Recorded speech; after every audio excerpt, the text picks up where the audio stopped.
င်္ဂလာပါတော်ရရှင်ပေါင်းကိုစိတ်နှပြကျမ်းမာချမ်းသာတော်မူကြပါခင်ဗျာဒီကနေ့မြန်မာတက္ကရာ1385ခုနေုံလကွယ်ခေတ်တက္ကရာ2013ခုဇူလိုင်လ9ရက်အင်္ဂလိပ်နေ့လေတနင်္လာနေ့ကနေ2နာရီအတွင်းမြန်မာပိုင်းစီစဉ်များကို BCBG မြန်မာလူမျိုးစုမြန်မာအသံ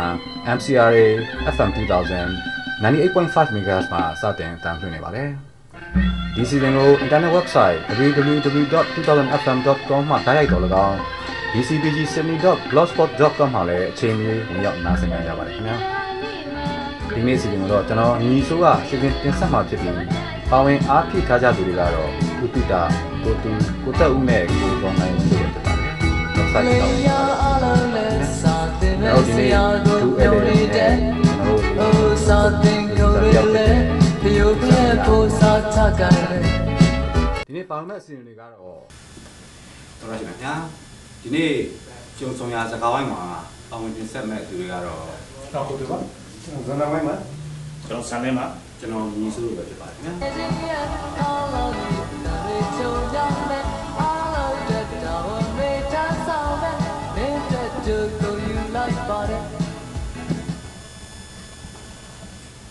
မင်္ဂလာပါကျွန်တော်ဒီဇူလိုင်လ1ရက်နေ့မှာကျွန်တော်ထွက်ခဲ့တဲ့ Time Magazine ညနေပုံမှာဒီကျွန်တော်တို့ဘုရားဘာသာရေးဟန်တစ်ပါးဖြစ်တဲ့ဦးဝေသူပုံနဲ့ဒီ Face of Buddhist Dara ဆိုပြီးတော့ဆောင်းပါရှင်ခန္ဓာဘိကဒီရဲ့ဆောင်းပါကိုကျွန်တော်ဖတ်ရှုကြားပါလိမ့်မယ်အဲ့ဒီဆောင်းပါကြောင့်လည်းအစိုးရကထုတ်ပြန်ကြေညာချက်ထုတ်ပြီးတော့ပိတ်ပင်တာတွေပြီးတော့ပါတီတချို့ရဲ့ဝေဖန်ချက်တွေနဲ့ဒီလှုပ်လှုပ်ပြီးတော့ဖြစ်သွားခဲ့တယ်အဲ့တော့ဒီဆောင်းပါတွေကဘယ်လိုအချက်တွေကဒီဗုဒ္ဓရဟန်းတော်တစ်ပါးကိုအချမ်းဖက်ဆိုတဲ့စကားလုံးနဲ့ဆက်ဆက်ပြည့်တယ်ဆိုတာကိုဘုံစုံနိုင်နေတဲ့ပေါ့ဆွေးနွေးပါဟုတ်ကဲ့ခင်ဗျာကျွန်တော်ဇွန်လမိုင်းပါကျွန်တော်တခုကိုနည်းနည်းလေးခွဲခွဲခြားခြားလေးဖြစ်သွားအောင်ကျွန်တော်ပြောချင်တယ်ပေါ့ကျွန်တော်တို့မျက်နှာဖုံးမှာပါတဲ့စာသားနဲ့ခေါင်းစဉ်စာသားနဲ့အာဒီကယ်ရဲ့ခေါင်းစဉ်စာသားကစာမတူဘူးဗျာမျက်နှာဖုံးမှာကခုနကိုကြီးဆိုပြောဆိုတဲ့ဒီဥဝိတုကိုဒီ the face of Buddha terror လို့စာသားနဲ့ကတစ်ပိုင်းနောက်တစ်ပိုင်းကတကယ်အာဒီကယ်ရဲ့ခေါင်းစဉ်ကတော့ when Buddhists go back ဆိုတော့ဘုဒ္ဓဝါဒဝင်နေစိုးသွမ်းတဲ့အခါကြလို့ရှိရင်ဆိုတော့အဲ့လိုကောင်းတဲ့ထုတ်ရှိတာပေါ့နော်ကျွန်တော်ဒီ article နောက်ခံကိုကျွန်တော်တခုရှင်းပြခြင်းတယ်အဲ့ဒါကဘာလဲဆိုတော့ဒီ article ကဒီဗမာပြည်မှာရှိတဲ့ဗုဒ္ဓဘာသာတွေတခုတည်းကိုရည်ညွှန်းပြီးတော့ရေးထားတဲ့ article မဟုတ်ဘူးဆိုတော့သူကအခြေခံထားတဲ့နိုင်ငံ၃ခုရှိတယ်ပထမကဗမာပြည်ပါတယ်ယူရီးယားပါတယ်စရီလင်္ကာပါတယ်ဗမာပြည်မှာဆိုလို့ရှိရင်အခုလက်ရှိနိုင်ငံဖြစ်သွားတဲ့မိထီလာကိစ္စတွေနောက်တော့ထိုင်းတောင်ပိုင်းမှာဖြစ်သွားတဲ့ဖြစ်နေတဲ့10နှစ်15နှစ်ဆက်လက်ဖြစ်ပွားနေတဲ့ဖတ်တနီမှာဖြစ်နေတဲ့ကိစ္စတွေရှိတယ်ပြီးတော့တေးလင်္ကာမှာမကြာသေးခင်တုန်းကသမီးတိုက်ကားတွေကိုတိုက်ခတ်တဲ့နေရာမှာဖုန်ကြီးတွေရဲ့ခိုင်းခံနိုင်တဲ့ထည့်ရတာရှိတယ်အဲ့တော့သူပြောချင်တာပါလဲဆိုတော့ဒီအာဒီကရဲ့နှစ်ချက်ကပါလဲဆိုတော့ဗုဒ္ဓဘာသာကြီးစိုးတဲ့90ရာခိုင်နှုန်းတော့ရှိနေတဲ့တိုင်းပြည်တွေဗုဒ္ဓဘာသာကြီးစိုးတဲ့တိုင်းပြည်ဟာအနည်းဆုံးလူအနည်းဆုံးဖြစ်နေတဲ့အစ္စလမ်ဘာသာဝင်တွေကိုနှစ်ခုနေတဲ့အနေအထားမျိုးကပေါ်တာအဲ့တော့ကျွန်တော်တို့ law of the jungle နဲ့ပြောရမယ်ဆိုလို့ရှိရင်အင်အားကြီးတဲ့လူကအင်အားအနည်းစုကိုမတရားဖိနှိပ်ပြီးတော့အုပ်ချုပ်နေတဲ့စိုးမိုးနေတဲ့အနေအထားကပေါ်လာ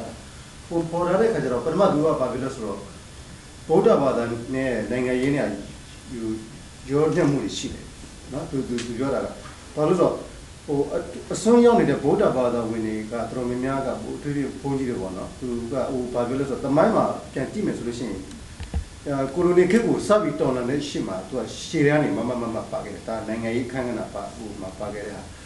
ဟာဗမာပြည်ကလည်းကျွန်တော်တို့အားလုံးသိကြပါအိုးမာတို့ဦးဝိစာရတို့ပုဂ္ဂိုလ်မျိုးတွေပေါ့ပြီးတော့ဗီယက်နမ်မှာလည်း2005ခုနှစ်လောက်ကပေါင်းကြီးလာက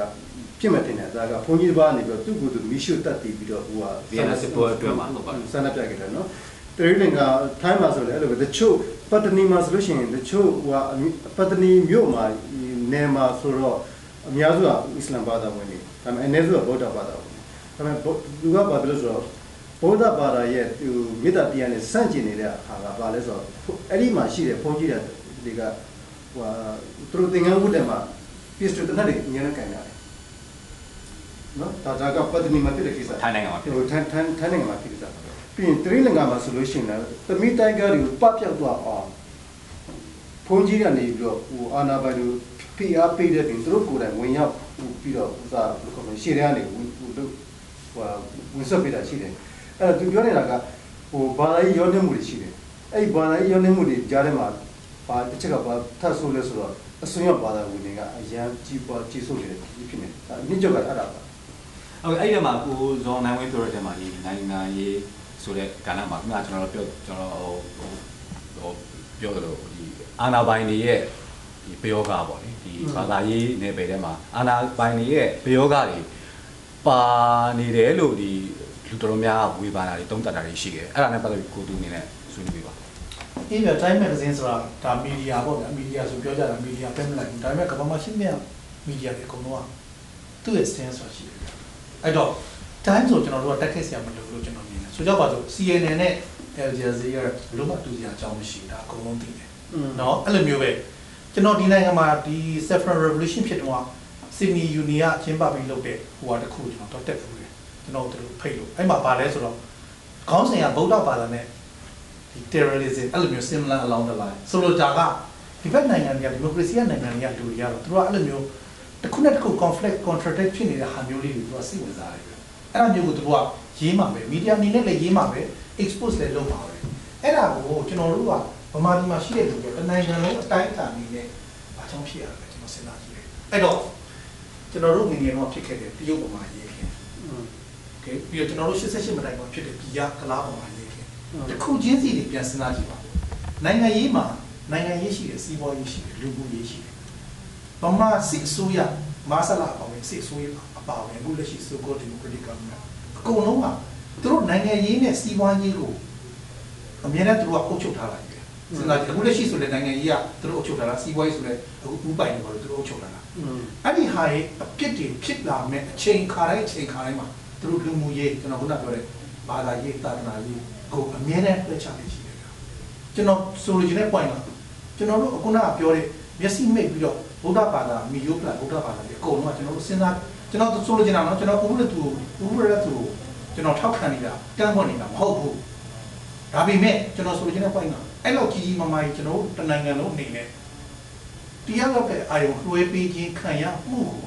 ကျွန်တော်တို့ကအဲ့နောက်ကလိုက်နေမယ်ဆိုရင်ကိုယ့်လုပ်ကိုမလုပ်ခင်နဲ့အဲ့နောက်ကလိုက်နေမယ်ဆိုရင်အဲ့ဒါရပြီးတော့အခုကျွန်တော်အနေနဲ့ပြောရမယ်ဆိုတော့ခုနကကိုယ်လိုပြောလို့ပဲဒါပေမဲ့ဟိုအစိုးရရဲ့ပြဿနာအကုန်လုံးကိုလူတွေသိမှာဆိုလို့ညီမှာဆိုလို့ဒီဟာကြီးကိုအာရုံတစ်ခုအနေနဲ့တွဲပေးလိုက်လို့ပြောတာပေါ့နော်ဒါပေမဲ့ကျွန်တော်အယူဆရဆိုလို့ရှိရင်တော့အခုခေတ်မှာအစိုးရအနေနဲ့အကုန်လုံးကိုဖွင့်ချလိုက်တယ်ဆိုတဲ့အနေအထားမျိုးမှာဒီအစွန်းရောက်ဘာသာရေးဖြစ်လာတယ်ဆိုတော့ဒါပေမဲ့အဓိကပြဿနာပါလဲဆိုတော့ကျွန်တော်တို့နားလည်ထားမှာကနိုင်ငံရေးနဲ့ဘာသာရေးကိုကျွန်တော်တို့ဘယ်လောက်ထိရောရှော့မှုကိုကျွန်တော်ဘယ်လောက်ထိ percentage လက်ခံပေးလို့ရဒီမေးခွန်းကျွန်တော်စဉ်းစားအဲ့တော့ဒီမေးခွန်းကဒီဘာသာရေးကိစ္စကကြည့်လိုက်မယ်ဆိုရှင်အခုကခရစ်ယာန်ဘာသာပဲဖြစ်ဖြစ်မွတ်စလင်ဘာသာပဲဖြစ်ဖြစ်ကျွန်တော်ဟိန္ဒူဘာသာဖြစ်ဖြစ်အစွန်းရောက်တဲ့ဘာသာအစွန်းရောက်တဲ့ဟာရှိတော့အစွန်းရောက်တဲ့ဘာသာရေးမှာရှိပါတယ်ပြီးတော့ဒီကဖြစ်နာကပါလဲဆိုတော့ဘာသာရေးအကုန်လုံးအကောင်းဒီဘာသာရေးအကောင်းဘာသာရေးကောင်းစဉ်ကျွန်တော်တို့ဘုရားဘာသာဘုန်းကြီးတွေမွတ်စလင်မှာဆိုရင်ဒီပလီစီယာအဲ့ဒါဒီရဲ့ပြဿနာသူတို့ရဲ့ဒီ manipulation တွေကြောင့်ဒါတွေအကုန်လုံးအဖြစ်နေတာဗျာဒါကိုလေကျွန်တော်ဆိုလိုချင်တဲ့ point ကကျွန်တော်နားလေတော့ဟိုဖြစ်မှာပေါ့လေကျွန်တော်ဆိုတော့အဲ့ဒါအဲ့ဒီ point တွေပါကျွန်တော်ခုနကကိုစောနိုင်ဝင်းပြောသလိုဒီဘာသာရေးနဲ့နိုင်ငံရေးဒွေရောရှက်တင်ဆိုတဲ့ကိစ္စနဲ့ပတ်သက်ပြီးတော့နောက်ခုဟိုဒါမျိုးဆောင်ဥပဒေဆိုပြီးတော့ဒီလက်ထပ်ဒီမာဂျင်နဲ့ပတ်သက်ပြီးတော့အဲ့ဒီဥစားဒီဘာသာရေးဟိုဒီဘုန်းကြီးတွေကနေပြီးတော့တင်လာတဲ့ဒီနိုင်ငံရေးလွတ်တော်တင်မဲ့ဒီဥပဒေချမ်းပေါ်လာတယ်ဗျအဲ့ဒါလည်းတော်တော်လေးရိုးဖြစ်နေအဲ့ဒါနဲ့ပတ်သက်ပြီးကိုစံန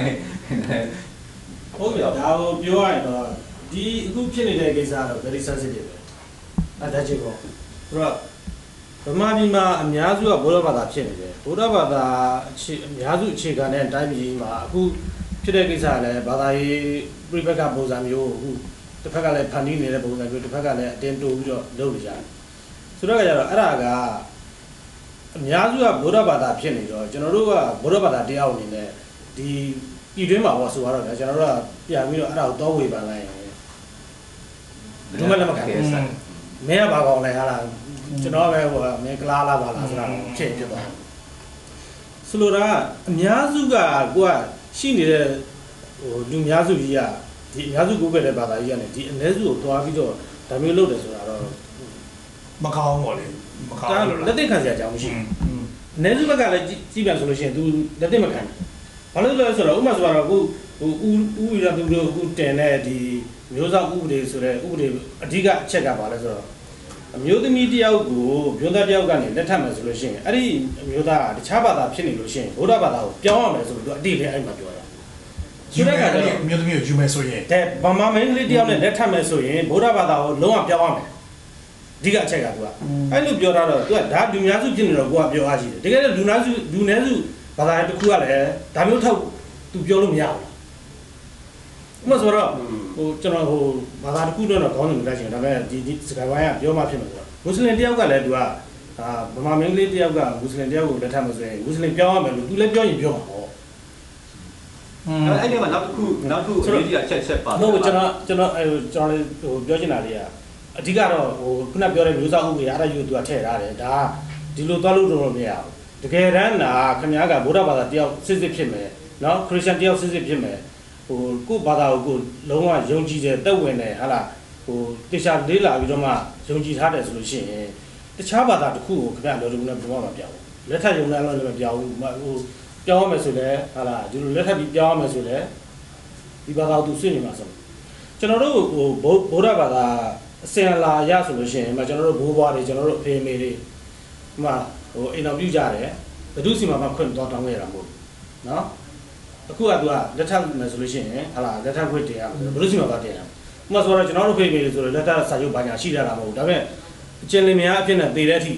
ပေါင်းသွားတာပဲအစိုးတန်းအကျဉ်းလင်များလားပေါင်းကျန်လက်ခံတယ်ဟာလားအစင်လာရလက်ခံတယ်ဆိုတော့လူမျိုးတယောက်ကိုလည်းသွားယူဖို့ဆိုတာကဘယ်တော့မှမဖြစ်နိုင်ဘူးကျွန်တော်တို့ပေါင်းကျင်ဒါခိုင်မာတဲ့ဘာသာတရားကိုယုံကြည်တဲ့အတိုင်းဝန်တယ်အဲ့ဒီဟာကတော့ခုနကိုစံပြောတယ်ဒါကြီးကဘယ်လိုမှ justify လုပ်လို့မရတဲ့ဟာဖြစ်နေတယ်နော်ဟိုလူတယောက်ရဲ့ဟိုဘယ်လိုခေါ်လဲ conscience ပေါ့နော်ဆိုလူတယောက်ကိုကိုယ်မှုကလူတယောက်နဲ့ပဲတက်လူသူချင်းစင်နဲ့ပဲတက်ဆိုင်အဲ့လူသူချင်းစီရဲ့ဆန္ဒကိုတမ်းပြည်တပြည်ကနေပြီးတော့ဘယ်လိုမှလာပြီးချုပ်ချက်လို့ဥပဒေတော့ပြုတ်ပြီးတော့ချုပ်ချက်လို့မရဘူးတမ်းပြည်ကတော့မှချုပ်ချက်လို့မရဘူးဆိုရင်ဘာသာရေးကချုပ်ချက်တယ်ဆိုတာကဘယ်လိုမှမဖြစ်နိုင်ဘူးဘယ်လိုမှ justify လုပ်လို့မရတဲ့ကိစ္စဒီတဲ့ဆိုတာကပါလဲဆိုတော့ကျွန်တော်ဆိုရင်ပါလဲဆိုတော့ဒီဘာသာရေးဒီမိုကရေစီထက်ကိုအများကြီးပိုအရေးကြီးတယ်ဆိုတဲ့အချက်ကိုကျွန်တော်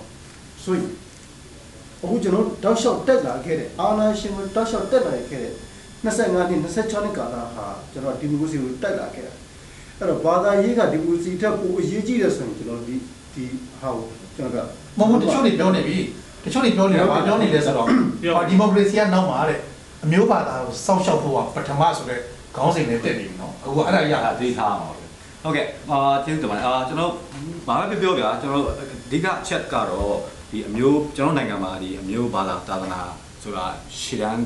တင်တဲ့လိပ်စာရှိပါတယ်အဲ့ဒီတော့မှဒီဘာသာရေးနဲ့ပတ်သက်လို့တော်တော်အကဲဆက်ပါတယ်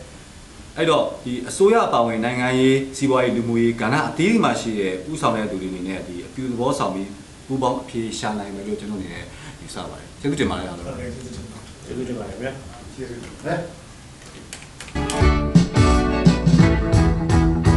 they got a pink really kai ma in your wet.